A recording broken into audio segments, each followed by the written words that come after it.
Imagine, Pablo. Imagine. Un podcast du Musée national Picasso Paris. Souvenirs de vacances. Attends-moi, attends. Donne-moi la main. Attends-moi, où tu vas? Mais où vont ces deux femmes géantes qui courent sur la plage dans cette petite toile? Dinard, été 1922. Deux femmes courent sur la plage, les cheveux au vent et la vie au corps, à l'image de Pablo Picasso. En cet été 1922, il a envie de rejoindre la côte méditerranéenne pour profiter du climat agréable. Que nenni, lui aurait soufflé Olga, sa femme. Point de Provence au menu, c'est la Bretagne qui intéresse la dame. Que de mieux que l'air revigorant de la Manche pour se nettoyer les alvéoles, ainsi que celle du bébé Paul. C'est le temps des vacances à Dinard. Dinard, c'est une plage huppée dans la fraîcheur de la Bretagne. Au programme, château de sable, balade dans les petites rues, contemplation des nuages. Ça change de Paris.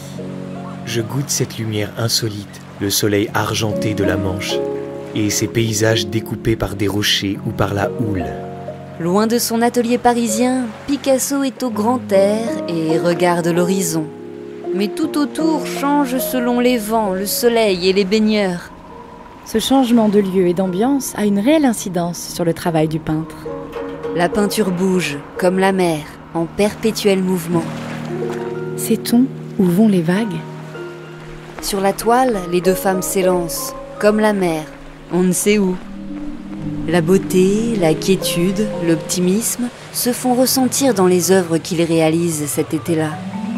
Comme dans Les deux femmes courant sur la plage. Devant le bleu intense de la mer et du ciel, sur du sable gris, deux femmes géantes vêtues de toges courent vivement. On dirait qu'elles ne courent pas, mais qu'elles dansent. C'est possible. Picasso travaille avec Diaghilev, le directeur des ballets russes en ce moment. Et il a épousé l'une des ballerines de sa troupe, Olga. On reconnaît bien la Bretagne. Le ciel est perturbé par l'arrivée de petits nuages. Je n'ai pas copié cette lumière, j'ai simplement baigné dedans. Mes yeux ont vu et mon subconscient a enregistré cette image. Nous sommes en 1922. La Grande Guerre mondiale est encore dans toutes les têtes. Mais avec les plaisirs de la vie, les esprits tentent de la chasser des mémoires, elle et ses ravages. Souffle sur les nuages, souffle, et que revienne le beau temps, les libertés sans ombre, les jouissances simples et les pas de danse. Ce sont les années folles, et Dinard est le berceau de ce nouvel art de vivre. Ces deux femmes qui courent nous disent « vis », cours, découvre, danse, rêve, va où tes envies te mènent. Leurs corps sont tellement libres qu'ils ne suivent aucune règle. Leurs membres sont disproportionnés. Avec de longs coups pour voir haut, de longs bras pour attraper leurs désirs, de grosses cuisses pour aller loin, et un sein à l'air pour jouir du vent. La scène semble irréelle. L'une regarde vers le ciel, l'autre vers l'horizon.